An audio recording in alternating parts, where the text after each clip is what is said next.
오늘 우리에게 주신 하나님의 말씀 마태복음 12장 46절로 50절 말씀입니다. 신약 21면이 되겠습니다. 제가 봉독해 하겠습니다. 예수께서 우리에게 말씀하실 때에 그의 어머니와 동생들이 예수께 말하려고 밖에 섰더니 한 사람이 예수께 여짜오되 보소서 당신의 어머니와 동생들이 당신께 말하려고 밖에 서 있나이다 하니 말하던 사람에게 대답하여 이르시되 누가 내 어머니이며 내 동생들이냐 하시고 손을 내밀어 제자들을 가리켜 이르시되 나의 어머니와 나의 동생들을 보라. 누구든지 하늘에 계신 아버지의 뜻대로 하는 자가 내 형제요 자매요 어머니이시라 하시더라. 아멘. 오늘 한국교회에 큰 형님이 계실까라 하는 제목으로 주의 종을 통해서 오늘 주신 말씀에 큰 은혜와 함께하기를 소망합니다. 한국교회는 5월 첫 주일을 어린이 주일로 그렇게 지키고 있습니다. 전통적으로. 5월 둘째 주일은 어버이 주일이라고 해서 지키고 있지요. 그런데 오늘은 그 주일로 따지면은 어린이 주일이지만은 어린이날은 지난 금요일로 사실은 지나갔어요. 그러나 이제 주일로 따지면은 어린이 주일은 맞는데 이 교회 어린이가 사실 별로 없어요. 그래서 특별히 어린이와 함께 할 수 있는 시간이 없고 그래서 어차피 어린이날은 지나갔고 또 어버이날이 내일이 되고 그래서 어버이 주일과 함께 가정주일로 그렇게를 지키고 있습니다. 이렇게 이제 5월달이 돼서 어린이 주일이 오든지 또 어버이 주일이 돌아오든지 하면은 설교자는 무슨 설교를 또 해야 될까 고민이 다 됩니다. 왜냐하면은 성도들이 오랫동안 수십 년 동안 어린이 주일, 어버이 주일을 이렇게 다 보내면서 그때 매년 들었던 설교가 있잖아요. 근데 그 설교가 특별히 다를 수가 없어요. 거의 다 비슷비슷한 내용들이고 또 들었던 이야기 또 듣고 그럴 수밖에 없지요. 성도들이 빤히 아는 그런 내용의 설교를 또 해야 되는가에 대해서 부담감이 되고 고민스러운 게 사실입니다. 오늘 설교 제목을 보고서 오늘 도대체 또 무슨 설교를 하려고 드는가 아마 궁금하실지 모르겠어요. 제목을 보자니 무슨 어린이가 주제가 되는 것도 아닌 것 같고 그렇다고 효도에 대해서 무슨 설교를 할 것 같지도 않고 또 웬 큰 형님이 나오고 그러는가 해가지고 참 별스럽기도 하다 이렇게만 생각을 하고 갸우뚱하실 분도 있을 것 같은데요. 설교를 다 듣고 나시면은 이해가 되리라고 생각을 합니다. 5월을 이제 가정의 달이라고들 하죠. 성경에 이런 달은 없어요.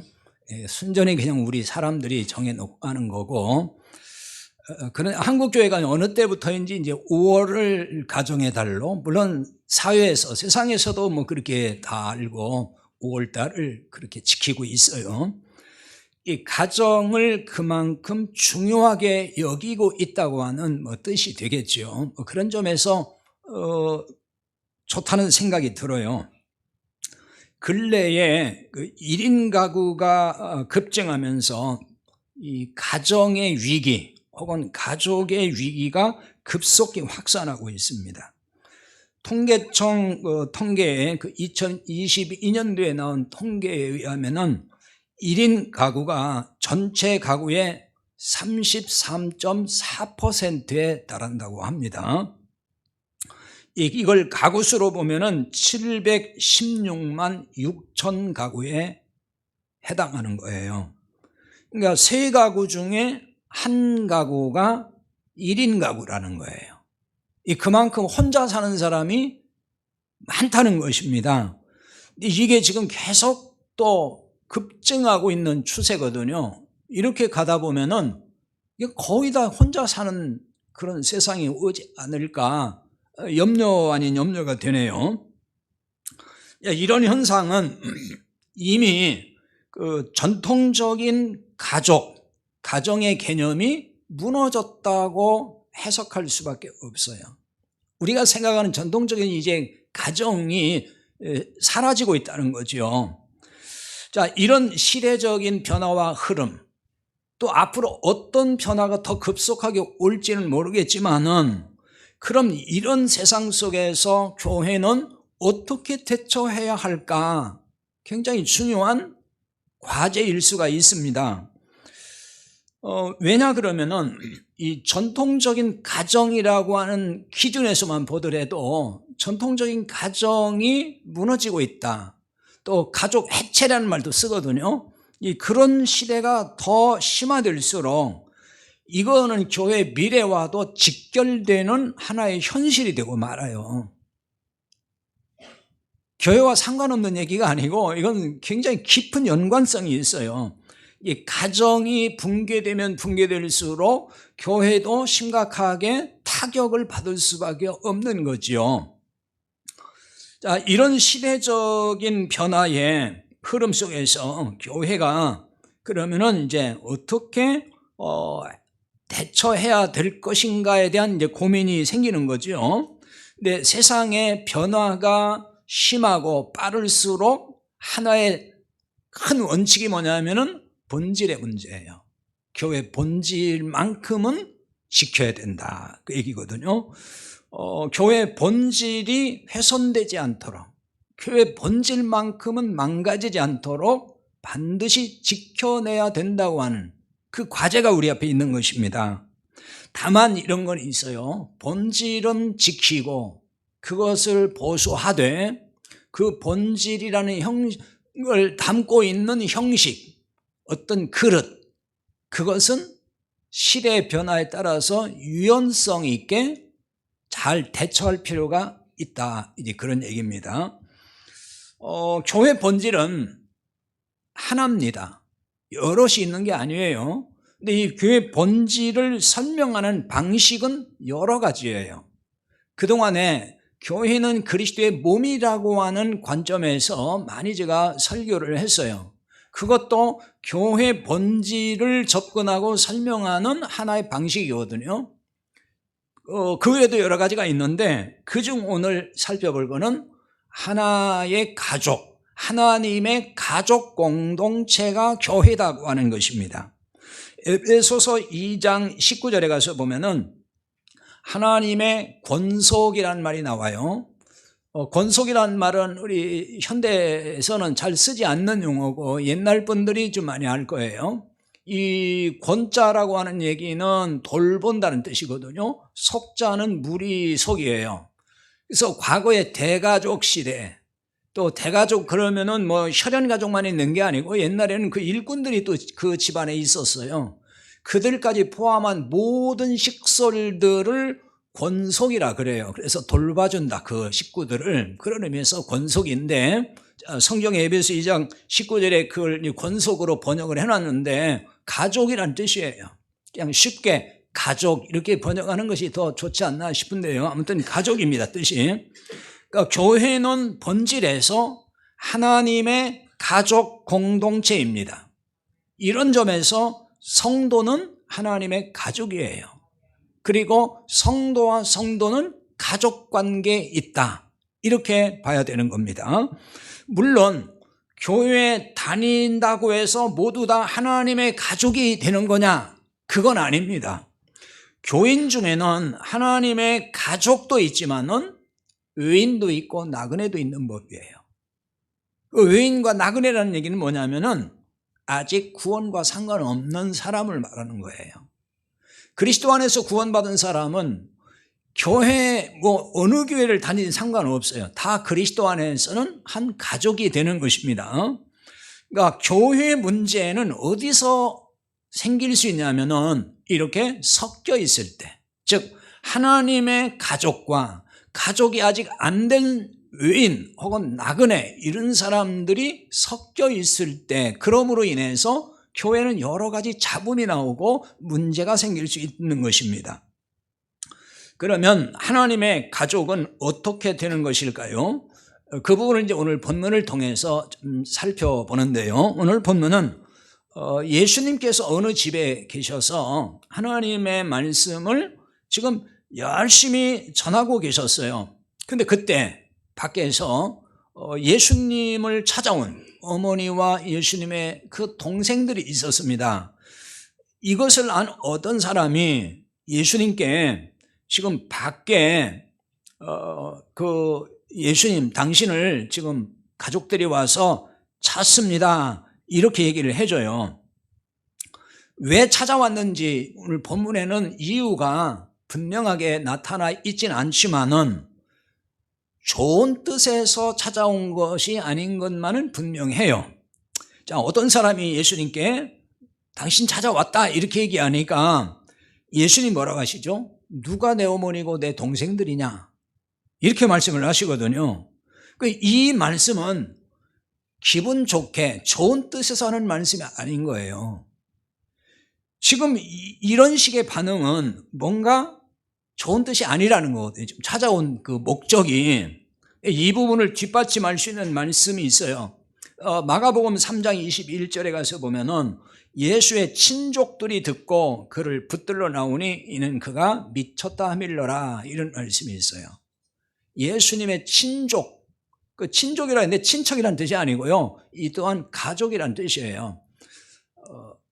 그때도 가족들이 그때는 그 어머니도 다 왔는지 모르지만 아무튼 그 가족들이 예수님을 붙잡으러 왔다 그랬어요. 왜 그랬냐? 미쳤다. 그런 얘기가 들린다는 거예요. 그런 얘기를 듣고 예수님을 붙들러 왔습니다. 집으로 이제 데리고 가야 되겠다는 거예요.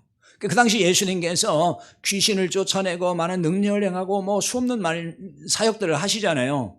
근데 그것에 대해서 비판하는 바리새인들, 서기관들 많았어요. 그들이 예수님을 귀신 들렸다고도 하고 미쳤다고도 하고 엄한 소리를 많이 했단 말이에요. 그런 얘기를 듣고 지금 이 가족들이 예수님을 붙들러 왔다는 얘기입니다. 요한복음 7장 5절에 보면은 이는 그 형제들까지도 예수를 믿지 아니함이로라 이렇게 나와 있어요. 그 형제들은 예수님의 형제들을 말하거든요. 그 예수님의 형제들도 예수님을 믿지 아니했다는 거예요. 예수님을 메시아로 믿지 아니했다는 겁니다. 바로 이런 데 이제 이유가 있다고 봐요. 그러니까 이런 말씀으로 미루어 볼 때 예수님을 지금 찾아온 오늘 본문에서 예수님을 찾아온 가족들, 어머니와 그 동생들은 좋은 의미에서 찾으러 온 게 아니에요. 얼마나 고생하느냐, 얼마나 힘들어, 제발 그만 좀 하고 좀 집에 와서 쉬어, 그런 의미에서 찾아온 게 아니란 말이에요.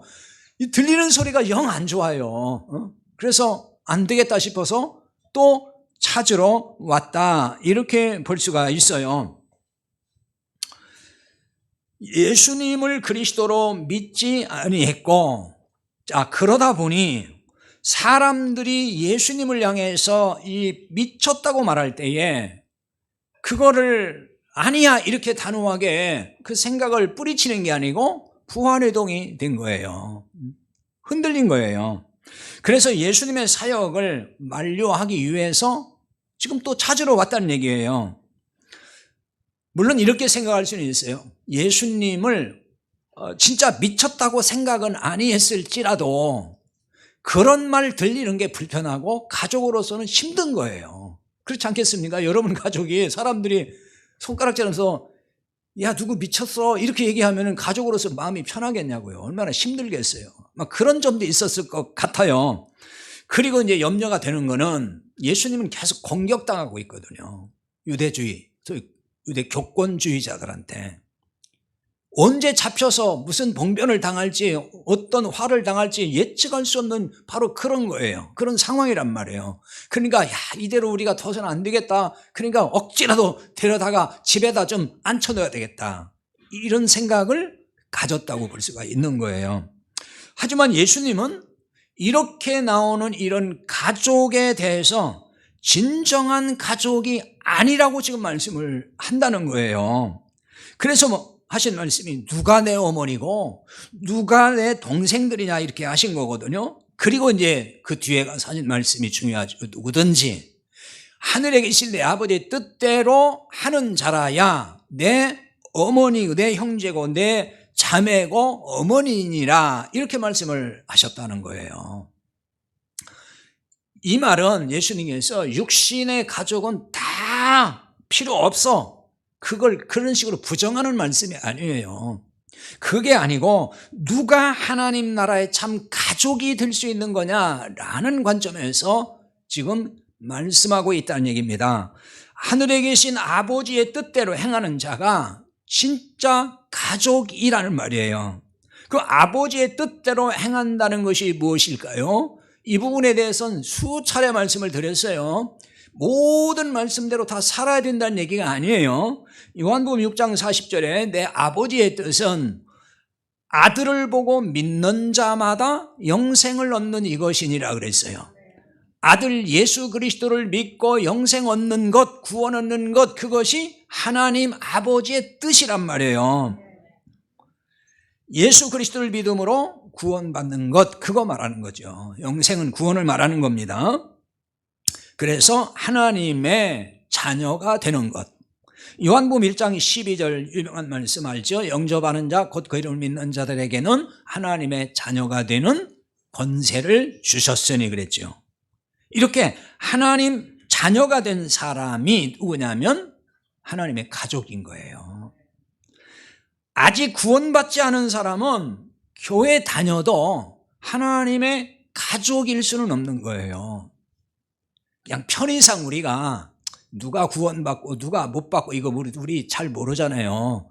그러니까 편의상 교회 나오면은 다 우리는 한 가족이다 이렇게 얘기하는 것이지, 그것을 정말 엄격하게 구분하면은 다 가족이 되는 건 아니에요. 교인, 그냥 회원이라고 할까요? 그렇게 되는 거죠. 혈연 가족도 구원받은 사람이어야만이 성경이 가르치는 참 가족이 되는 거예요. 물론 혈연 관계 가족을 가족이 아니라고 부정합시다, 그 얘기하는 건 아니에요. 지금 그렇게 또 오해는 하지 마세요. 뭐 부정한다고 부정할 수도 없는 거잖아요. 혈연 가족 분명히 가족이에요. 그러나 하나님의 가족이라는 관점에서 보면은 구원받은 가족이 참 가족이 된다, 그런 얘기인 거예요. 자, 왜 그런지는 이걸 좀 성경적으로 좀 더 생각을 해봅시다. 성경은 이 세상을 영원하지 않다고 말합니다. 잠깐 있다가 사라질 것들이라는 거예요. 이게 이 세상이고 이 세상에 속한 것들입니다. 반면에 하나님의 뜻을 행하는 자만 영원하고 영원히 남는다는 거예요. 요한일서 2장 17절에 보면은 그렇게 말씀을 해요. 이 세상도 그 정욕도 지나가되 오직 하나님의 뜻을 행하는 자는 영원히 거하느니라, 이렇게 말씀하거든요. 이 세상은 지나간다는 거예요. 여기서 이 세상이라고 할 때에 이 세상이라는 말을 코스모스라 그래서 굉장히 많이 나오는 용어입니다, 신약 성경에. 근데 이 세상이라는 말 속에는 어떤 뜻이 있냐면은 그 질서라는 뜻이 있어요. 가족이라는 관점에서 보면은 이 가족은 가정이라는 질서 안에 있다는 거예요. 그게 가족인 거죠. 가정의 질서 속에 들어오지 않으면은 가족이 될 수가 없어요. 이런 점에서 우리가 생각을 해야 됩니다. 그러나 이런 가정도 다 지나갈 가정이라는 거예요. 다 사라질 가정이다, 영원하지 않다는 얘기죠. 정욕도 지나간다 그랬어요. 정욕은 우리 안에 있는 욕심을 말하는 겁니다. 어떤 욕심을 가졌든지 그 욕심도 다 지나갈 것들이다, 다 어느 날 사라진다는 얘기예요. 그래서 여기 지나간다라고 하는 말은 원문에 보니까 현재 시제로 되어 있어요. 현재 시제. 그러니까 이 얘기는 뭐냐, 지나가는 것이 지금도 진행 중이라, 그런 뜻인 거예요. 가만히 있다 멈췄다가 어느 날 휙 지나간다는 얘기가 아니에요. 계속 진행형이라는 거예요. 계속 지나가고 있다는 거예요. 지금도 계속 차가 가듯이 계속 가고 있는 거예요. 지금 시간이 그렇게 가고 있잖아요. 시간이 계속 가는 거예요. 이 순간도, 지금 우리가 앉아있는 이 시간, 이 순간도 우리가 뭐 붙잡고 있는 어떤 가족이 됐든지 세상 욕심이 됐든지 내가 붙들고 있는 건강이 됐든지 돈이 됐든지 명예가 됐든지 뭐가 됐든지 간에 세상 모든 건 지금도 계속해서 지나가고 있는 거예요. 여기 멈추어서 여러분 것이 된 것 같죠? 결코 그렇지 않아요. 계속 지나가고 있는 거예요. 그걸 그냥 여러분 따라가고 있는 거란 말이에요. 안 놓치려고. 그러나 어차피 다 사라져요. 오직 예수님의 뜻을 행하는 자만이 영원히 거한다 그랬어요. 이 거한다는 말은 남아있다, 그대로 있다 이런 뜻입니다. 그래서 하나님의 뜻을 행하는 자가 누구라고 했어요? 아들 예수님을 믿고 구원받은 사람이죠. 그러니까 구원받은 사람이 영원히 거한다. 이 땅에 영원히 거한다는 얘기가 아니에요. 하나님 나라에 영원히 거하는 자가 된다는 것입니다. 이 말을 좀 바꿔 말하면은 혈연 가족이라는 것은 영원한 하나님 나라의 그림자라는 거예요. 성경은요, 이 땅의 것들을 전부 그림자로 말을 해요, 사실은. 왜 그림자냐면 어차피 사라질 것들이라는 거예요. 가정제도를 통해서도 하나님 나라를 설명하시는 거예요. 결혼이라는 제도를 통해서 교회를 설명하잖아요. 그게 하나님 나라잖아요. 에베소 5장에서 그러잖아요.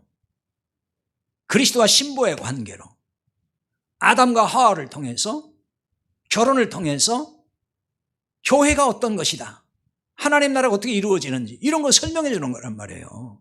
부모 자식 간을 통해서 하나님 아버지의 자식들 하나님이 얼마나 사랑하시는지 조금이라도 알 수 있도록 그 부모 자식을 통해서 그 관계를 또 설명해 주는 거거든요. 그러니까 이 가정이라는 제도도 영원한 것이 아니고 우리가 하나님 나라 가기까지 이 땅에서 잠시 그냥 있는 하나의 마치 그림자같이 있다가 어느 날 다 사라지고 우리는 하나님 나라에 가서 영원히 거기서 거하게 된다는 거예요.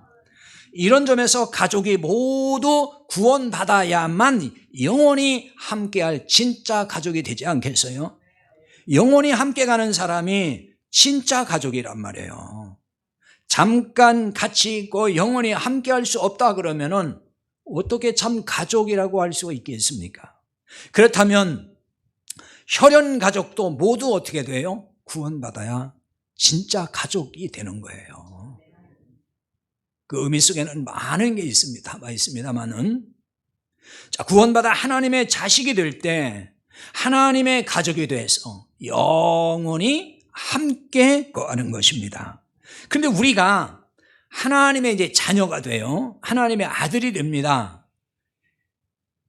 이 아들의 개념은 양자로서의 아들, 양자로서의 자녀임을 알아야 되는 것입니다.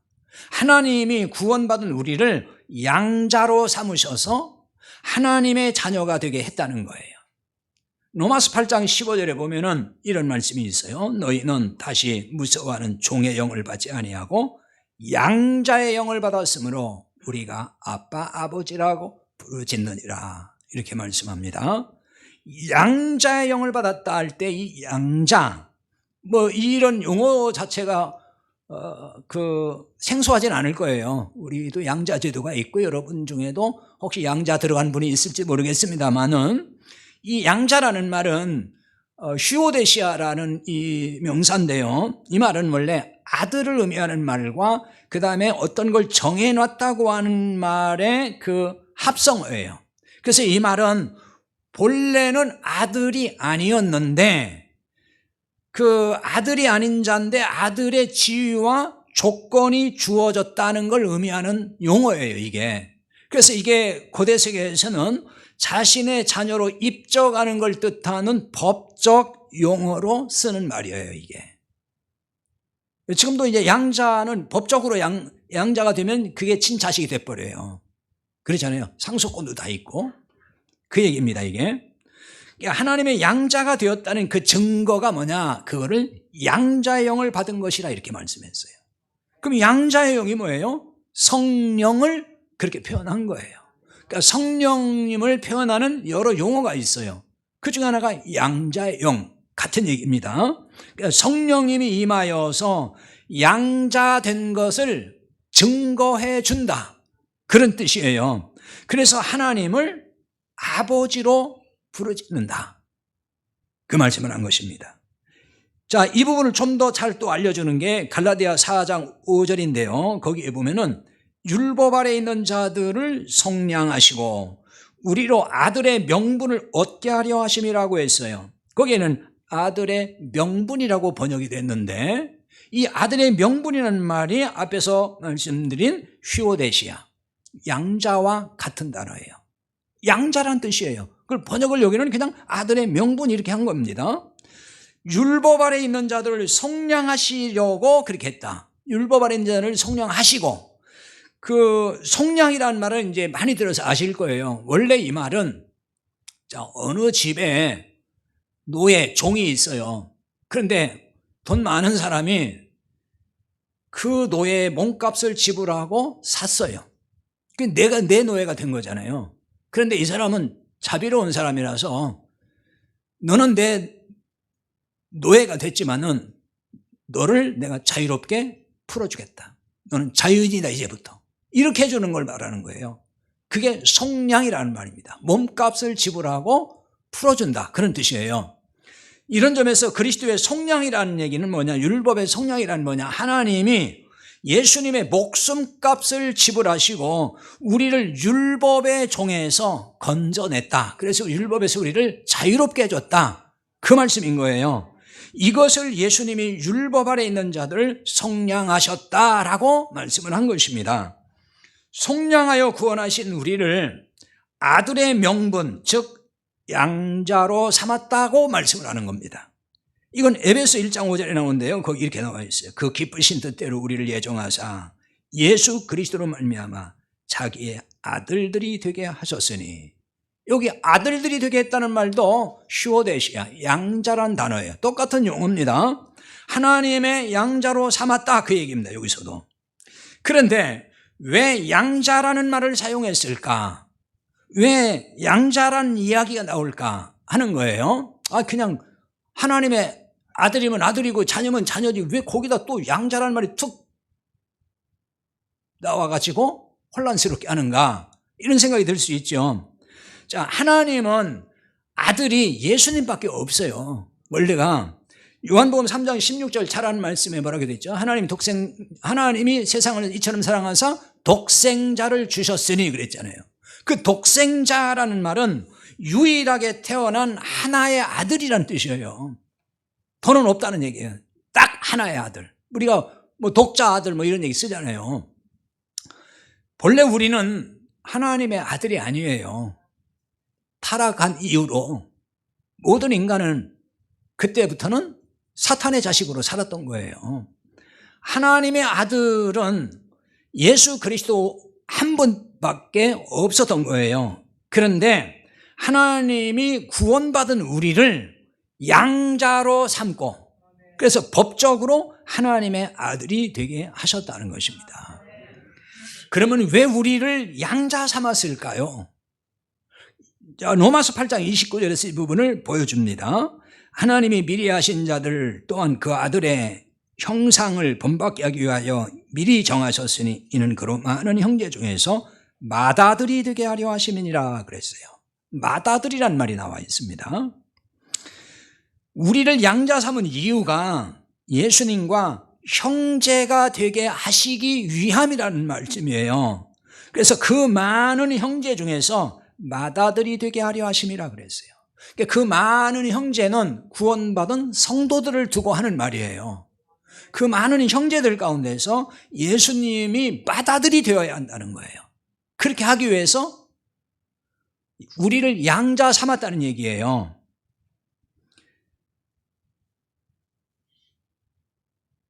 예수님을 맏아들이 되게 하시기 위해서. 맏아들을 다른 말로 장남이라 그러죠. 장자. 그럼 장남이라고 할 때는 동생들이 있을 때에 해당되는 말이죠. 예, 동생은 없고 혼자인데 맏아들 그렇게 얘기 안 해요. 그냥 독자 이렇게 얘기하죠. 그러니까 우리가 예수님의 동생이란 점이에요. 그래서 예수님을 맏아들이라고 했다는 거예요. 하나님이 그렇게 하셨다는 거예요. 예수님이 큰 형님이 되고 우리가 그 동생으로 관계를 맺게 하기 위해서 그렇게 말씀을 하셨다는 거예요. 그래서 예수님께서 오늘 본문에 보면은 내 아버지의 뜻대로 행하는 자가 내 형제고 내 자매다 이렇게 말씀하잖아요. 그러니까 내 형제라는 게 뭐예요? 예, 내가 형이고 너희들 내 동생, 이 관계라는 얘기를 예수님 직접 하신 거예요. 지금 그런 관계에서. 그러니까 구원받은 사람이 하나님의 양자가 돼서 이제 예수님의 형제라는 말이거든요. 이런 점에서 예수님은 우리의 형님, 큰 형님이라는 거예요. 큰 형님이라는 의미는 그 다음에 둘째 형님도 있고 셋째 형님 이 얘기를 하는 게 아니고요. 크다, 가장 위대한 형님, 그런 의미에서 쓰는 용어를 이렇게 써봤는데요. 자, 예수님이 얼마나 크고 위대하신 분이냐는 거죠. 자, 여러분은 형통이란 말을 참 좋아하시죠. 형통하게 됐으면 좋겠죠. 항상 형통의 의미를 아십니까? 어떤 분이 익살스럽게 형통이라는 말을 이렇게 얘기하더라고요. 형님을 통해서 이루어지는 것이 형통이다. 그러니까 형님 예수님을 통해서 구원이 이루어지는 것, 그게 진짜 형통이라는 거예요. 큰 형님 예수님만 믿고 따르면은 하나님 나라에 들어가게 되고 또 하늘의 복을 받게 되니 얼마나 큰 형통입니까? 그런 형통을 바라야 돼요. 2017년 그 3월 19일인데 아마 그때가 주일이었던 것 같아요. 여러분이 아마 잘 아는 그 소망교회 구정에 거기에 그 당시 그 김지철 목사님이 담임 목사할 때 그분이 이제 은퇴하셨어요. 그분의 기도가 논란이 된 적이 있어요. 도대체 무슨 기도를 했길래 논란이 됐을까요? 이분이 주일 예배 시 기도에서 어떤 표현을 썼냐면은 예수님을 큰 형님으로 모시고 이런 표현을 썼어요. 근데 그걸 문제 삼은 거예요, 사람들이. 어떤 부분에 문제 삼았냐면요. 그러면은 예수님이 형님이라면은 여성들은 그럼 예수님을 오빠라고 불러야 되느냐. 그런 식으로 말을 하면 안 된다. 이 얘기인 거거든요. 그래서 여성들이 거기에 대해서 특히 문제를 삼았다고 그래요. 왜 그런 식의 표현을 하느냐. 근데 이런 문제 제기는요. 성경을 너무 문자대로만 보는 데서 오는 해프닝일 수 있어요. 이런 오해 때문에 어떤 현상이 또 있는 줄 압니까? 여성 신학자들이 언젠가 이런 문제를 제기를 했어요. 왜 하나님을 아버지라고만 불러야 되느냐? 하나님 어머니라고도 부르자. 왜 성차별의 이런 용어를 쓰느냐? 이런 사람이 있었다니까요. 그것도 신학자, 여성 신학자 중에. 그러니까 이런 그 교인들은 아마 그런데 조금이라도 이렇게 생각이 같이 동조하는 사람들은 구원받은 사람을 하나님 아들이라 그러잖아요. 성경은 거의 다 하나님 아들이라 그래요. 하나님 딸이라고 안 해요. 거기에 대해서 굉장히 기분 나쁘게 들릴지 몰라요. 아니 왜 아들만 있냐고, 딸이지, 이렇게 아마 기분 나쁜 표현을 할지 모르지만은 이거는 정말 성경의 복음을 몰라서 하는 소위 무지의 소치인 거예요. 자, 이 부분은 제가 설명을 전에 다 드렸어요. 아버지라는 표현과 아들이라는 이 표현은 생명을 줄 수 있다는 의미에서 하는 거예요. 여자는 생명을 못 주잖아요. 구원받아 하나님의 생명이 있는 사람은 이 생명이 육적 생명을 말하는 게 아니에요. 영적 생명, 복음의 씨. 그 씨가 들어온 사람은 여성도 하나님의 아들인 거예요. 성경은 그걸 그렇게 얘기하는 거예요. 여성도 하나님 아들이라고 표현하는 겁니다. 구원받은 사람에 대해서도. 하나님의 생명, 즉 진리가 없는 사람은 남성도 아들이 아닌 거예요. 성경적으로 보면은 그냥 여성이라고 하는 거예요. 이런 점에서 교회는 하나님의 아들, 즉 영적 남자로 구성되는 겁니다. 이런 점에서 영적 여자가 많으면은 교회는 잠잠할 날이 없어요. 그래서 고린도전서 14장 34절에 보면은 여자는 교회에서 잠잠하라. 그들에게는 말하는 걸 허락함이 없나니 이렇게 말씀을 한다고요.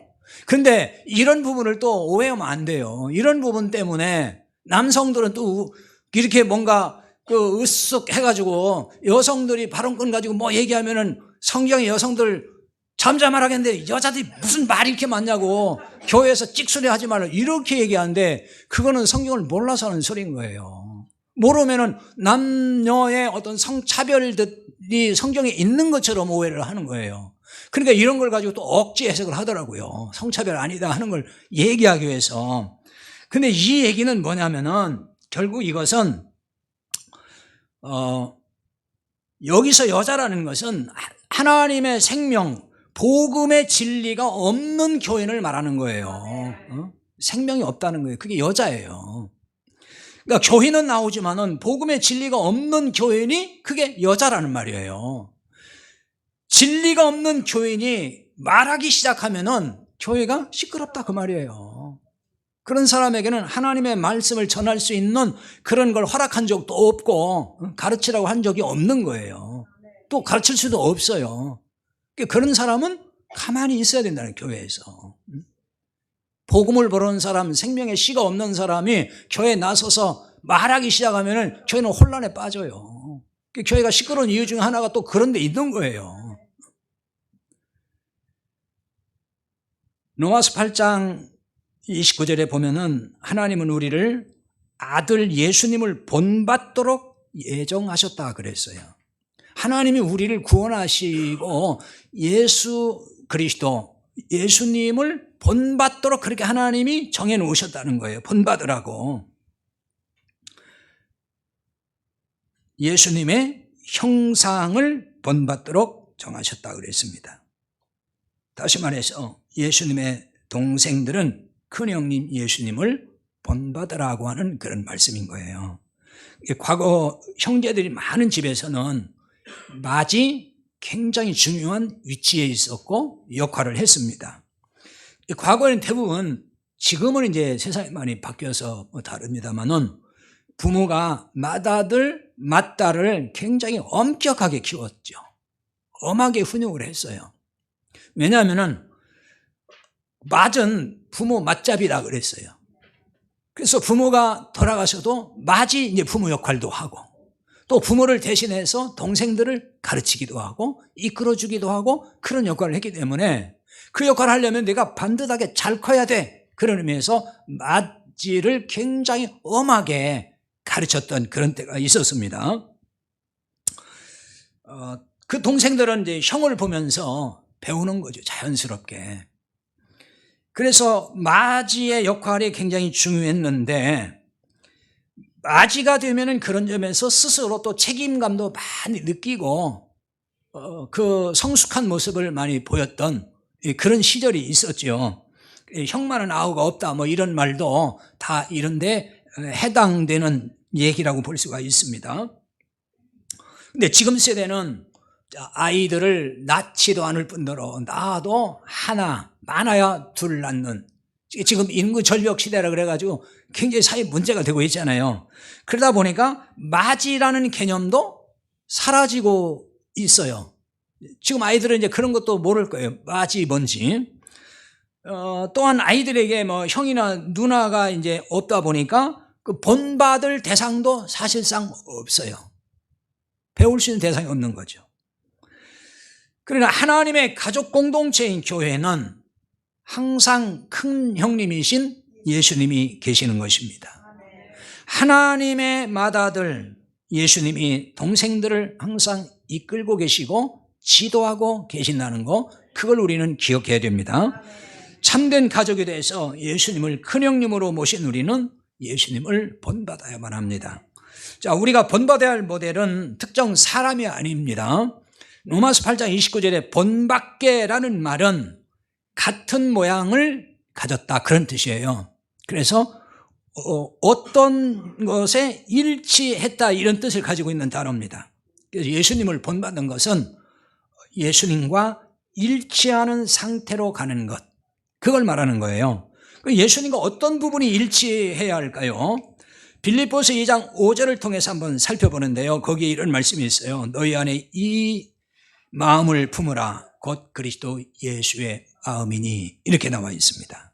마음을 품으라 그랬는데 이 말의 원래 뜻은 생각을 가지라. 그러니까 그 생각이란 뜻이에요.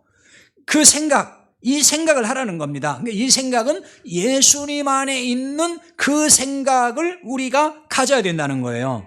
그러니까 우리의 생각과 큰 형님인 예수님의 생각이 일치시키도록 하라, 일치되게 하라, 그 얘기예요. 예수님의 생각과 우리의 생각이 같아야 된다는 얘기가 되는 거죠. 이 점이 예수님을 본받는다는 점에서 아주 중요한 부분인 겁니다. 그러면 예수님의 어떤 생각과 일치해야 된다는 걸까요? 예수님의 생각을 함축적으로 보여주는 말씀이 있습니다. 그게 빌립보서 2장 아까 5절 인용했는데 그 뒤에 이제 6절에서 8절에 나오는데요. 읽어보겠습니다. 그는 근본 하나님의 본체시나 하나님과 동등됨을 취할 것으로 여기지 아니하시고 오히려 자기를 비워 종의 형체를 가지사 사람들과 같이 되셨고 사람의 모양으로 나타나사 자기를 낮추시고 죽기까지 복종하셨으니 곧 십자가의 죽으심이라, 이렇게 되어 있습니다. 자, 시간상 이 말씀을 세세하게 설명하지는 않겠습니다. 이 중에 7절에 보면은 자기를 비워라는 말씀이 있어요. 이 말씀을 중심으로 살펴봅니다. 이 비워라는 말은 무효로 한다는 뜻이에요. 무효로 한다, 헛되게 한다, 멸한다, 죽인다, 그런 뜻입니다, 이게. 그러니까 이 뜻으로 보면은 이 비움이라고 하는 것은 죽음으로 귀결하는 단어인 거예요. 결국 죽음의 이야기를 한다, 죽는 이야기를 하는 겁니다. 그래서 비워 종의 형체를 가졌다고 하시고 그 뒤에 맨 뒤에 가서 보면은 죽기까지 복종하시고 십자가의 죽으심이다. 죽으심이 나와요. 그래서 예수님의 십자가의 죽으심. 자, 죽으면은 성경이 말하는 이 죽음, 그것이 바로 뭐냐면은 비움이라는 거예요. 그러니까 비움이라는 것은, 성경에서 가르치는 비움이라는 것은 죽는 것, 그거 말하는 거예요. 죽으면 자연스럽게 비워지지 않겠어요? 죽었는데도 뭐 또 움켜쥐려고 합니까? 죽은 자는 뭐 어떻게 못 하잖아요. 예. 물론 뭐 어떤 사람은 막 그렇다고는 하더라고요. 죽을 때 막 손을 꽉 쥐고 있어서 막 안 펴지더래요. 나중에 펴봤더니 뭐 거기에 만 원짜리가 몇 장이 있더래요. 그런 사람이 뭐 얼마나 될지 모르겠지만은 아무튼 죽으면은 다 비워지는 겁니다. 다 놓고 말잖아요. 여러분이 아마 잘 아는 이름 석자에게 말만한 그 이모 선교사님인데, 그 내려놓음이라는 책을 써가지고 굉장히 더 유명해진 선교사님 한 분이 계시죠. 굉장히 좋은 책 중에 하나입니다. 근데 그 책이 거의 베스트셀러가 아마 된 걸로 제가 알고 있는데, 많은 그리스도인들이 그 책을 많이 읽고 도전을 받았어요. 그래서 이제 그 뒤에 더 내려놓음이라는 책이 또 나왔어요, 후속으로. 이 용어가 저는 되게 좋은 용어라고 생각을 분명히 해요. 그리고 좋은 책이라고 생각을 합니다. 그럼에도 불구하고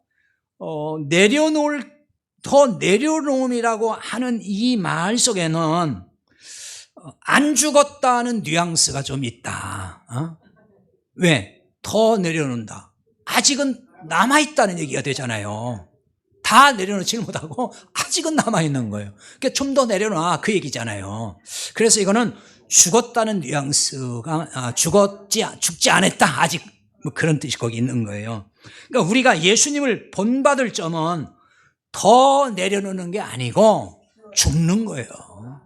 죽으라는 거예요. 그러니까 죽으면은 더 내려놓고 자실 것도 없어요. 죽었는데 뭐 더 내려놓을 게 뭐 있어요? 다 내려놓는 거지. 더 내려놓을 것을 두고 있다고 하는 말은 죽지 않고 좀 살겠다고 발버둥 치는 것과 같은 거거든요. 조금만 더 내려놓고 나머지는 싫어요 이런 거잖아요. 나 여기까지는 괜찮은데 여기서는 절대 안 돼요. 이런 거예요. 그게 더 내려놓음인 거예요. 사실은 말의 의미를 한번 새기자면 그렇다는 거예요. 물론 그것도 안 되니까 자꾸 내려놓음, 더 내려놓음, 세 번째는 더 내려놓음 뭐 하면은 어떨까 싶은데요. 한국 교회에 자 많은 문제가 있다는 건 다 아는 얘기입니다. 가정에도 많은 문제가 있어요. 문제 있는 가정 얼마나 많습니까? 온갖 문제가 왜 자꾸 발생하는 걸까요? 본받을 큰 형님이 안 계시다는 데 있어요. 예수님이 안 계신다는 말이에요. 그러니까 입으로는 엄청 예수님을 찾아요. 예수님 주여 주여도 잘하고 뭐 기도할 때 정말 목청껏 불러요. 근데 마음에 예수님이 안 계셔요. 그 삶에 예수님이 안 계셔요.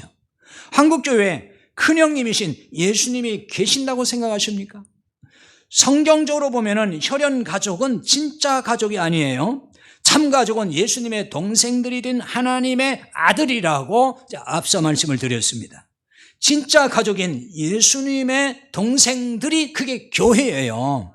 그런데 이 교회에 큰형님이신 예수님이 보이지 않는단 말이에요. 아니 이보단 계시지만 본질에서는 계시지만 본받을 형님으로 모시지 않고 있다는 표현이 더 정확한 말인지도 모르겠습니다. 본받을 큰 형님이 따로 있는 거예요. 그러니까 예수님을 제껴놓고 본받을 형님을 따로 만들었다는 거예요. 그러니까 이 세상에서 많이 가진 자들을 형님으로 모시고 있다는 거죠. 많이 가진 자들을 본받아서 더 많이 가지려고 애를 쓰고 있잖아요. 교회 다니면서. 그러니까 교회 나와서 날마다 기도하는 게 뭐예요? 더 주세요, 더 주세요잖아요. 막 복 달라고. 하나님 이것도 주시고 저것도 주시고 집도 한 채는 안 되고 두 채는 있어야 되겠고 뭐 지금 1억밖에 안 돼요. 저 이거 가난해요. 뭐 한 10억 주세요. 뭐 다 그런 식이잖아요. 계속 더 달라고. 그게 뭐예요? 많이 가진 자들이 부러워서 그런 거잖아요, 지금. 그게 형님인 거예요, 지금. 그 본받을 형님. 계속 달라고 해, 달라고. 더 가지려고 한다는 말이 뭐 물질만이 아니에요. 끝없는 우리의 욕망이라는 게 있잖아요. 명예욕도 강하고, 막 그 권력 조그만 힘이라도 하나 갖고 싶어서 애를 쓰고, 다 그런 거 아닙니까? 왜 많이 가진 자들을 큰 형님으로 삼고 본받으려고 할까요? 죽지 않아서 그런 거예요. 큰형님이신 예수님과 함께 십자가에 못 박혀 죽어야 된단 말이에요. 이게 그리스도인이에요.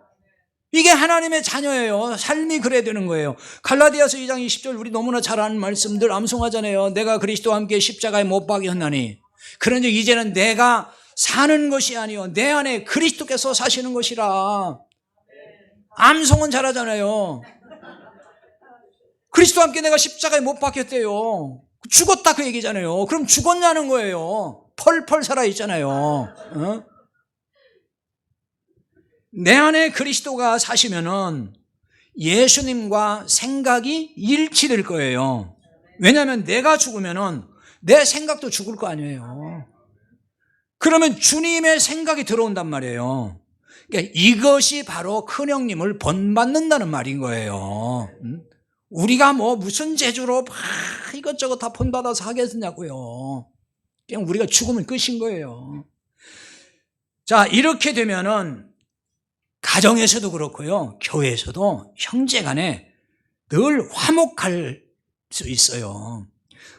데살로니가서 5장 13절 하반절에 보면 너희끼리 화목하라 그럽니다. 화목하라. 이 화목하라는 말은 평화를 유지하라 그런 뜻이에요. 너희 안에서 평화롭게 살아라 그 얘기거든요. 여러분 가정에서 가족 간에 정말 평화롭게 사십니까? 부부 간에도 부모 자식 간에도 평화롭게 사십니까? 형제 간에도 평화롭게 사십니까? 대부분 다 그러리라고 생각합니다. 그런데 간혹 얘기를 들어보면은 항상 전쟁 중 항상 뭔가 막 싸움 중에 있어요. 그 교회 나올 때만 휴전인 거예요. 돌아가면 또 마찬가지예요. 만약에 그렇다면은 이거 왜 그런 겁니까?